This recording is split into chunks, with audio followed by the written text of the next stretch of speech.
Welcome to Adriana Stories. My name is Daniel. I'm 33 years old, and until recently I was engaged to Chloe, a woman I truly believed I'd spend the rest of my life with. We met approximately 6 years ago through mutual friends at a barbecue. She had this radiant smile, a quick wit that matched my own, and we just clicked. When I proposed a year ago, it felt like the right moment with the right person. At the time, I didn't realize that by marrying Chloe, I was also entering into a relationship with her family. Her parents, Richard and Victoria, who seemed to believe the world revolved around them. Richard and Victoria are the type of people who must be the center of attention at all times. They're loud, opinionated, and never shy about sharing their views on everything. Initially, I attributed this to their personalities, but over time I began to recognize how their sense of entitlement permeated every interaction they had. Before I recount what happened, I need to tell you about my mother. Her name was Eleanor, and she was undoubtedly the kindest person I've ever known. She passed away 2 years ago after a 3-year battle with cancer. Watching her fight that disease while continuing to put others first was nothing short of inspiring. She taught me invaluable lessons about compassion, generosity, and standing firm in my convictions. My mother wasn't merely my support system, she was a lifeline for countless people. She had this remarkable ability to help others without making them feel indebted or embarrassed. She'd simply do what needed doing and quietly step back. This included Chloe's family. Richard and Victoria owe so much to my mother, but you'd never know it from how they speak about her now. When I first introduced Chloe to my mother, things went reasonably well. My mother approved of Chloe and told me so, and Chloe appeared polite during our visits. But as our relationship deepened, it became apparent that Chloe didn't genuinely connect with my mother. It wasn't dramatic, just subtle comments here and there, like how Chloe would describe my mother as too involved or overly eager to help. It bothered me, but I rationalized it as Chloe adjusting to a new family dynamic. The truth is, my mother did tremendous things for Chloe's family. Years ago, when their restaurant in the riverside town of Milford was on the brink of closure, my mother co-signed a loan to help them. No one else was willing to take that risk, but my mother believed in them. She even assisted them in organizing their finances and developing a strategy to revive their business. And it worked. The restaurant survived, allowing Richard and Victoria to maintain their livelihood. But her support didn't end there. When their restaurant's industrial oven malfunctioned, and they couldn't afford a replacement, my mother paid for it outright. She did this to prevent them from losing business, never asking for reimbursement, even when she later faced her own substantial medical expenses. That's simply who she was. Then there was Chloe's older brother Nathan. He was struggling to complete his final semester of college due to financial constraints. My mother covered his tuition so he wouldn't have to drop out. She told him, "Education is one thing no one can take from you." It wasn't just financial assistance. She invested time and energy too. She spent countless hours helping Chloe's family with everything from accounting advice to watching Nathan's children so he could focus on his studies. And let me be clear, Richard, Victoria, or Nathan never properly thanked her. Oh, they'd say thank you in passing, but there was never genuine acknowledgement of what she had done for them. My mother never sought recognition, though. She helped people because it was in her nature, not for praise or reciprocation. When my mother passed away, I was utterly devastated. She was my entire world, and losing her felt like a fundamental part of me had been ripped away. Chloe was present during the worst of it, or so I thought. Looking back, I realized much of her support was superficial. She'd say things like, "You need to move forward. Your mother wouldn't want you stuck in grief." Perhaps this was true, but it felt dismissive rather than comforting. As the wedding approached, I began noticing more warning signs. Chloe would dismiss any mention of my mother when we discussed ceremony details. For instance, I wanted to include a small tribute to my mother during the vows, and Chloe brushed it off, saying, "Won't that make people sad? Weddings are supposed to be joyful." I let it go to avoid conflict, but these small incidents accumulated. Then there were Richard and Victoria's comments. They had a way of speaking to me as if Chloe was settling by marrying me. Richard once joked about how Chloe was elevating her status by marrying someone from a more modest background. Victoria would say things like, "We all make sacrifices for love," as if Chloe was doing me a tremendous favor by agreeing to marry me. It stung, but I remained silent for Chloe's sake. Looking back, I wish I had spoken up sooner. Maybe I could have saved myself heartache, but I convinced myself that once the wedding was over, things would improve. I couldn't have been more wrong. Fast forward to about a month before the wedding. That's when everything began to unravel. As mentioned earlier, Chloe's parents offered to host the rehearsal dinner at an upscale restaurant with which they had connections. Initially, I viewed this as a kind gesture, thinking perhaps they were trying to mend the growing tension from our wedding planning. I even told myself this might be their way of demonstrating class and generosity. To provide context, Richard and Victoria didn't just offer to host the dinner, they made a grand spectacle of their generosity. Victoria repeatedly brought it up in conversations. "Oh, we've put so much effort into making this rehearsal dinner perfect. It's going to be the talk of the town." Richard chimed in whenever possible, reminding everyone that the restaurant was among the city's finest and how fortunate we were that they secured it. What began as a gesture increasingly felt like an ego boost for them, but I focused on making the wedding happen and allowed them to take charge of the rehearsal dinner. This was a critical mistake. As the date approached, Richard and Victoria's true nature became increasingly apparent. Every conversation with them contained some form of backhanded comment or passive-aggressive remark. When I attempted to confirm the guest list, Victoria rolled her eyes and said, "We'll handle it, Daniel. You don't need to worry about the details. Just show up and enjoy yourself." It seemed trivial, but it bothered me. This was supposed to be our event. Shouldn't Chloe and I have input on who attended? Then there was the menu. Victoria made a huge deal about curating a high-end dining experience for the evening. She kept saying things like, "Oh, we've arranged for the chef to create something truly special. Nothing like what you'd typically find back in your hometown, Daniel." That last part was her favorite jab. Back in your hometown. She loved reminding me that I didn't come from the same social sphere as them. I'm from a small working-class town, and they never let me forget it. I tried to dismiss these comments and focus on the bigger picture, telling myself, it's just one night. Smile, nod, and get through it. But even Chloe's behavior was changing. She'd always had a tendency to side with her parents, but in the weeks leading up to the dinner, it worsened. Whenever I expressed concerns or ideas, she'd dismiss them with, "Daniel, you're overthinking this. My parents know what they're doing." The issue wasn't merely about the dinner, it was how they made me feel like an outsider in my own relationship. They treated me as if I should feel fortunate that Chloe was willing to marry me, and Chloe never defended me. If anything, she encouraged their behavior by laughing along or dismissing my concerns. A week before the dinner, an incident occurred that should have been a major red flag. Chloe and I were at her parents' home finalizing wedding details. Victoria was in full control mode, flipping through seating charts and floral arrangements as if planning a royal event. At one point, I suggested changing the centerpieces to something simpler, something my mother would have loved. Victoria didn't even look up from her binder. She simply said, "Oh, Eleanor had interesting taste, didn't she? But this is Chloe's day. Let's keep things modern, shall we?" I froze. It was such a subtle jab, but it cut deeply. Chloe didn't say a word. She just continued scrolling on her phone as if nothing had happened. I wanted to confront Victoria immediately, but I didn't want to cause a scene, so I swallowed my pride and remained silent. Looking back, I regret not speaking up.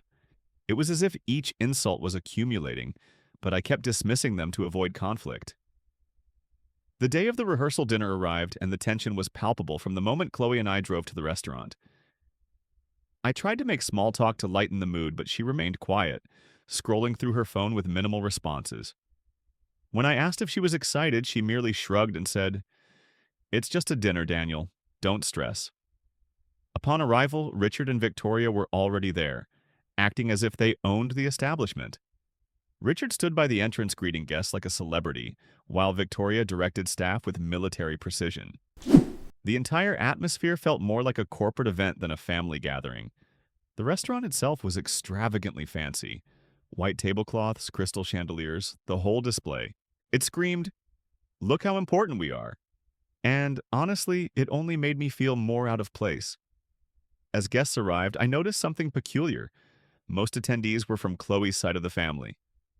Perhaps 3 or 4 people were from my side: my father, my sister, and a couple of close friends and relatives. Everyone else appeared to be either Chloe's relatives or her parents' business associates. It felt like they'd transformed the rehearsal dinner into a networking event. I pulled Chloe aside and asked, "Why aren't more of my family members here?" She gave me an exasperated look and replied, "Daniel, your family is small.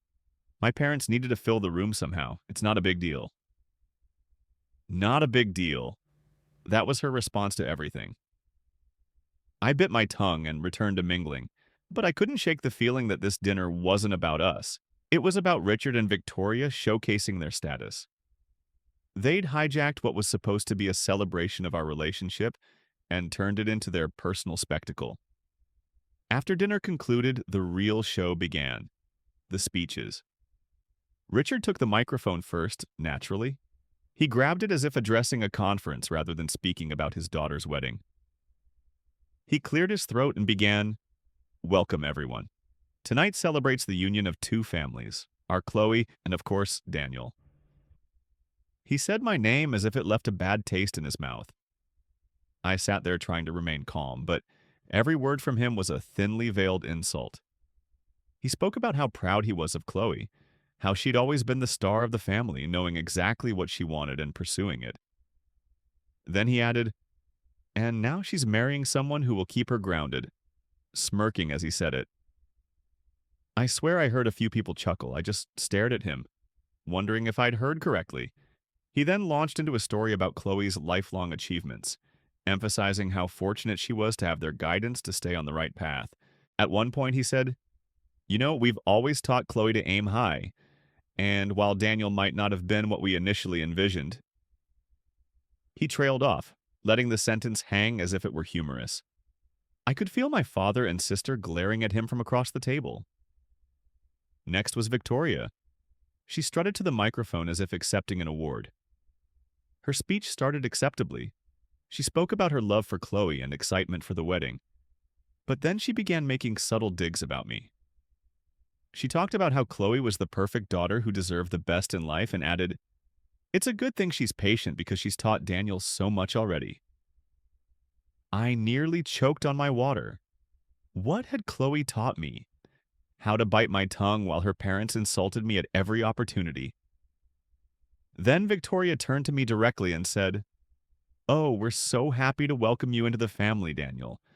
It'll be nice to finally have someone who doesn't mind getting their hands dirty, right?" She laughed, and several of her relatives joined in. I glanced at Chloe, hoping she'd intervene or at least look uncomfortable, but she was smiling along with them. Just when I thought it couldn't get worse, Richard returned to the microphone. He tapped his glass and announced, "One last thing before we conclude. I'd like to acknowledge someone no longer with us, but who played a significant role in shaping who Daniel is. His mother, Eleanor." For a split second, I thought he might say something kind, but no. Instead, he said, "Eleanor was one of a kind. She had a habit of inserting herself into situations, didn't she? Always had opinions about how things should be done." He laughed, and Victoria chimed in, "Oh, she definitely had strong opinions. Remember how she always insisted on helping us even when we didn't ask?" I couldn't believe what I was hearing. They were discussing my mother as if she were some nosy neighbor. Richard continued, "But in all seriousness, Eleanor was generous. She helped us out a lot. Sometimes too much, if I'm being honest." He winked as if it were an inside joke. The room grew quiet, but Richard pressed on. "We'll be sure to keep her spirit alive at the wedding. Let's hope Daniel doesn't inherit her enthusiasm for taking charge. We wouldn't want him meddling too much, right?" That was it. I felt my face grow hot and my fists clenched beneath the table. I glanced at Chloe, waiting for her to say something, anything to stop them. But she merely laughed and said, "Oh, Dad, stop," as if it were all harmless fun. Harmless fun? They were mocking my mother's memory in front of a room full of people, and Chloe found it amusing. I couldn't believe it. The worst part was that Richard and Victoria acted as if they were being charming. They wore smug expressions as if they believed everyone was laughing with them. But when I looked around the room, I could see that wasn't the case. When Richard finally sat down, the tension was so thick it could be cut with a knife. The clinking of utensils and glasses resumed as people awkwardly tried to move past the disastrous speech. Chloe leaned over and whispered, "Are you okay?" Her tone was casual, as if asking if I wanted more water, rather than inquiring if I was seething with rage. I didn't even look at her, I just nodded. My jaw clenched so tightly I thought my teeth might crack. Then Victoria approached our table. "Daniel," she said sweetly, "I hope you weren't offended. Jack and I just wanted to add a little humor to the evening. It's all in good fun." That's when something snapped within me. I couldn't stay silent any longer. I stood up, my chair scraping loudly against the floor. "Are you serious right now?" I said, my voice low but trembling with anger. There I was, standing in the middle of the rehearsal dinner, chair slightly tipped back from when I stood. The entire room had fallen silent as if someone had muted the television. All eyes were on me, but I didn't care. My heart pounded and my face burned, but I knew I couldn't let this slide. Richard and Victoria's mockery of my mother was already too much, but Victoria's fake apology was the final straw. "Are you serious right now?" I repeated, looking directly at Victoria. She froze, likely not expecting me to actually confront her. Richard looked up from his drink as if I'd insulted him. Chloe, sitting beside me, whispered, "Daniel, stop." But I ignored her. "Let me get this straight," I said, my voice growing louder. "You spent the entire evening making cheap shots at my mother, the woman who helped your family when no one else would. And now you're acting like it was just a joke? You think that's acceptable?" Richard leaned back in his chair, folding his arms. "Relax, Daniel," he said, smirking as if this were insignificant. "You're overreacting. It was all in good fun." "Good fun?" I shot back. "You called her meddling. You said she was too much. You mocked her generosity as if it were a flaw. How was that good fun?" The tension in the room became unbearable. I could see several of Chloe's cousins looking down at their plates, clearly uncomfortable. My father, on the other hand, stared at Richard as if wanting to punch him. My sister had her arms crossed, glaring at Victoria as if waiting for her turn to intervene. Victoria tried to laugh it off. "Oh, Daniel, don't be so sensitive. We were just sharing a few stories. Everyone knows how Eleanor liked to take charge." I couldn't believe what I was hearing, I said. "Take charge?" My voice rose. "She helped you. She saved your business when you were about to lose it. She paid for your oven repairs, your patio renovation, and your son's college tuition. And this is how you repay her, by turning her into a joke at a rehearsal dinner?" Richard sat up straighter, clearly annoyed now. "All right, that's enough," he said, attempting to sound authoritative. "We didn't mean any harm, but if you're going to throw a tantrum about it, maybe you're not ready for marriage." That comment revealed just how little respect he had for me or my mother. Chloe finally spoke up, tugging on my sleeve. "Daniel, can we just go outside and talk, please?" I pulled my arm away. "No, Chloe, we can't. Not until your parents understand how disrespectful they've been." Victoria sighed dramatically as if she were the victim. "Daniel, this is supposed to be a happy occasion. You're ruining the evening for everyone." "I'm ruining the evening?" My voice shook with anger. "No, Victoria. You ruined it the moment you decided to trash my mother in front of everyone. And Chloe, you just sat there and allowed it to happen." Chloe's face turned red. "I didn't know they were going to say all that," she said defensively. "But you laughed," I countered. "You laughed at every single insult. You didn't even try to stop them." At this point, whispers filled the room as people leaned toward each other, murmuring about the unfolding scene. I could feel the weight of their stares, but I didn't care. This wasn't about them, it was about standing up for my mother. Richard stood up, clearly fed up. All right, Daniel, if you're so offended, maybe you should leave, he said, pointing toward the door. For a moment, I considered it. I thought about walking out and leaving them to their perfect little dinner. But then I looked around the room at my father, my sister, and my few friends who had come to support me. They were all watching, waiting to see what I'd do. And I realized I wouldn't let Richard and Victoria get away with this. Not this time. No, I said firmly. I'm not leaving, not until you understand what you've done. Richard opened his mouth to respond, but I cut him off. You act like my mother was some overbearing busybody, but without her, you wouldn't even have this restaurant connection. She didn't do any of that for recognition or praise. She did it because she cared. And now you're sitting here trashing her memory like it's some punchline. That's not just disrespectful. It's disgusting. The room fell completely silent again. Even Richard looked taken aback, as if he didn't know how to respond. Victoria opened her mouth, but no words came out. Chloe just sat there staring at the table, her face a mixture of embarrassment and anger. Finally, Richard muttered, "We didn't mean it like that." "It doesn't matter how you meant it," I said. "What matters is how it came across. You don't get to rewrite who my mother was just because it suits your narrative. She deserved better than that. And honestly, so do I." With that, I stepped back from the table and grabbed my coat. "You want me to leave?" "Fine. But don't expect me to come back." My father stood up immediately, ready to follow me out.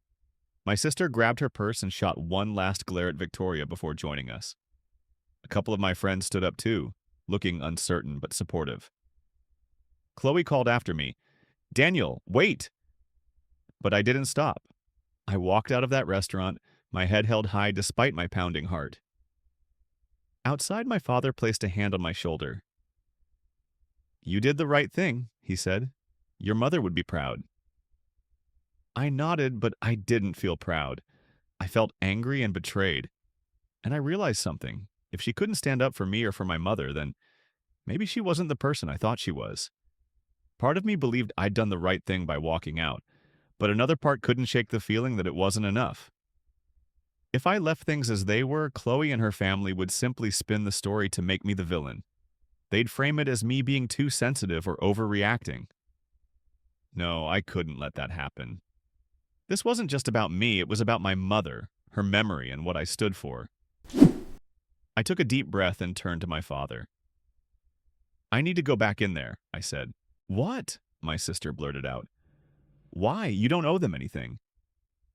"I know," I said, looking at her. "But I'm not leaving this unfinished. I need to make it clear to Chloe, to her parents, to everyone that I'm done for good." My father hesitated, then nodded. "If that's what you need to do, we'll back you up." "No," I said, shaking my head. "This is something I have to do on my own." My sister looked like she wanted to argue but held her tongue. I turned and walked back toward the restaurant. My stomach churned, but my mind was clear. I wasn't returning to cause a scene. I was returning to end things once and for all. People whispered to each other, stealing glances at the door as I walked back in. Chloe was still sitting at the table, her face pale and eyes wide. When she saw me, she stood up. "Daniel," she said, "what are you doing?" I ignored her question and walked straight to the front of the room, where Richard and Victoria were still seated, looking far too pleased with themselves. Richard raised an eyebrow as I approached, clearly not expecting me to return. Victoria gave me that same fake sweet smile she'd been using all night. "Back so soon?" Richard said, his tone dripping with sarcasm. I didn't respond to him.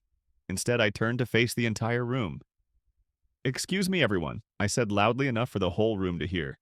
The murmuring stopped instantly and all eyes were on me again. My heart pounded, but I kept my voice steady. "I have something I need to say." I glanced at Chloe, who was now standing frozen by the table, her hands clasped tightly in front of her. "I know this isn't the time or place anyone expected for this, but after what's happened tonight, I don't see any reason to wait." I took a deep breath and continued. "This wedding is off." The room erupted. Gasps, murmurs, and the scraping of chairs filled the air as people turned to each other. Chloe's jaw dropped and her hands flew to her mouth. "Daniel, no," she whispered, but I held up a hand to stop her. The room fell silent again. Even the staff had stopped moving, standing frozen in the corners of the room. I turned back to the rest of the guests. This isn't just about tonight. This is about the kind of family I'd be marrying into. A family that doesn't respect me, doesn't respect my mother, and doesn't respect the values I was raised with. I can't and I won't spend the rest of my life being treated like this. Richard finally found his voice. "You're making a big mistake, kid," he said, his tone dripping with condescension. "You're throwing away a good thing over nothing." I laughed bitterly. Nothing? You think disrespecting my mother is nothing? You think treating me like I'm less than is nothing? No, Richard. The mistake would be going through with this wedding and tying myself to a family that doesn't deserve me.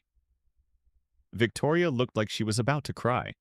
Or perhaps she was just embarrassed that their little show had backfired. "Daniel," she said, her voice shaky, "let's not make decisions in the heat of the moment. We can talk about this tomorrow when everyone's had a chance to cool down."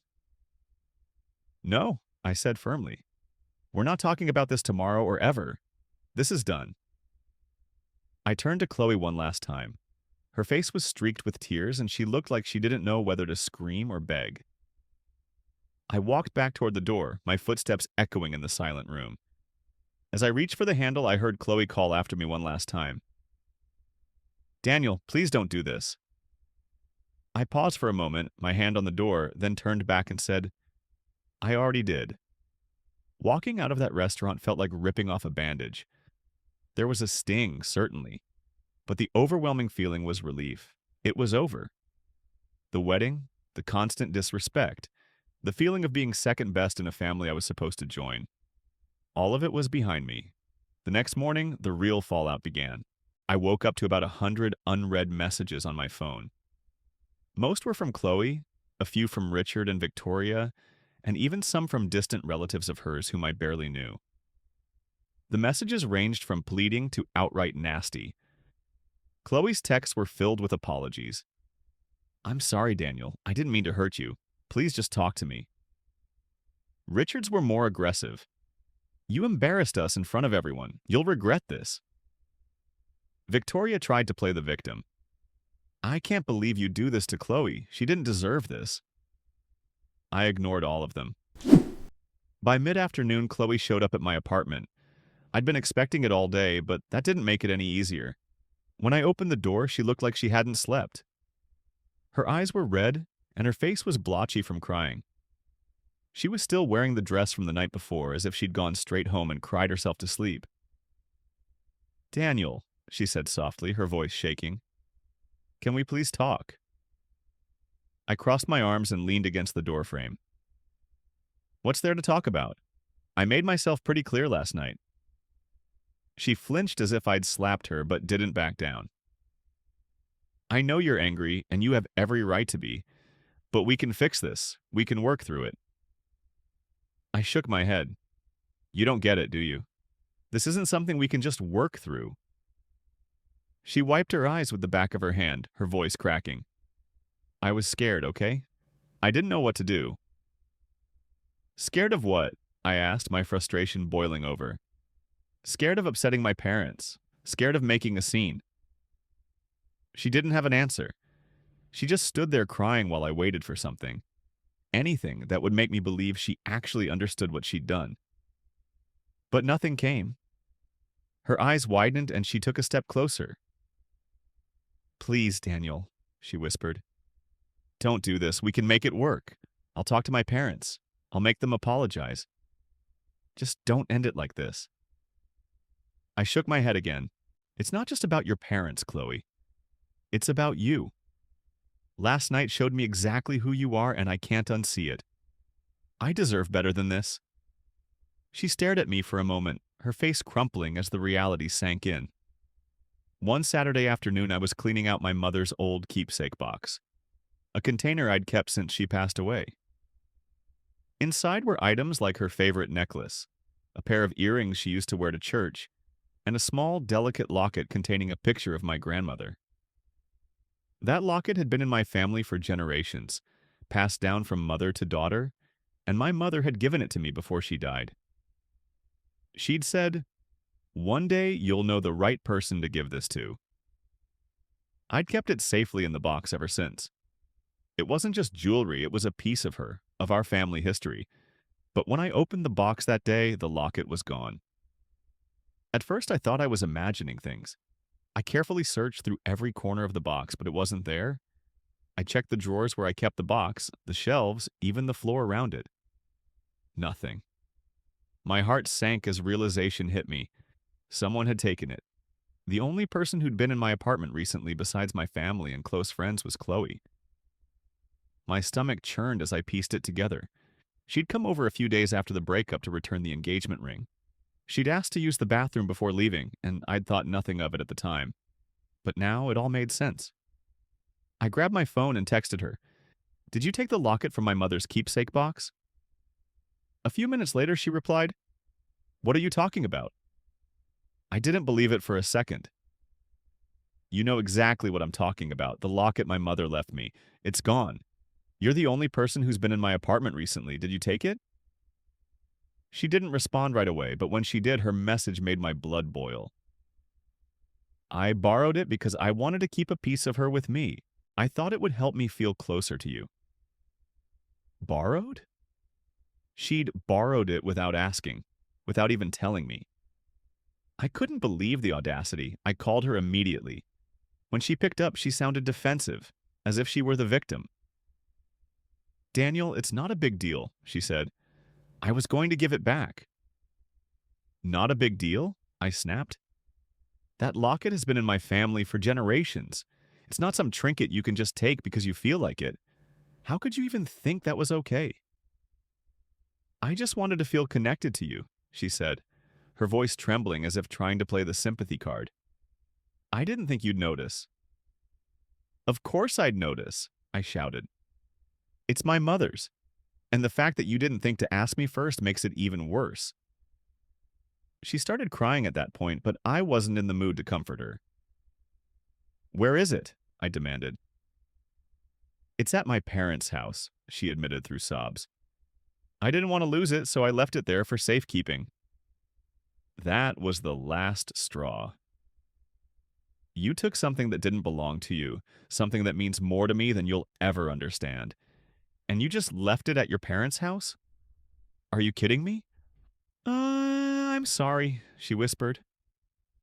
"Sorry doesn't cut it," I said, my voice cold. "I'm coming to get it now." An hour later, I was pulling up to Richard and Victoria's house.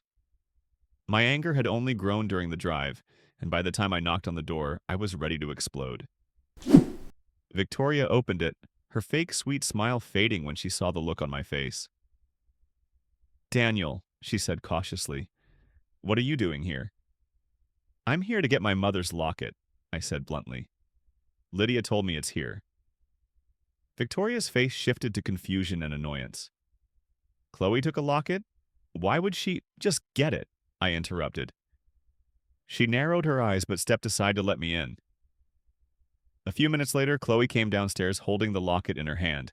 Her eyes were red, and her face was blotchy, but I didn't care. All I saw was the locket dangling from her fingers as if it meant nothing. "Here," she said, holding it out to me. I snatched it from her hand and inspected it to ensure it was the same one. When satisfied, I stuffed it in my pocket and turned to leave. "Oh, Daniel, wait," she said, her voice desperate. "I didn't mean to upset you. I was just trying to save it." "Funny," I said, cutting her off. "She stole from me, Chloe. From my mother. Like what you'd already done wasn't enough." Her face crumpled and she started crying again, but I didn't stop. I walked out the door, slamming it behind me. In the days that followed, I blocked her number, deleted her messages, and cut off every possible way for her to contact me. I was done with her, her family, and all the drama they brought into my life. Calling off the wedding had been difficult, but this was the final nail in the coffin. And as tiring as it was, it also felt like closure. I'd stood up for myself, for my mother, and for the values she'd instilled in me. I knew I'd made the right choice. And for the first time in a long time, I felt at peace.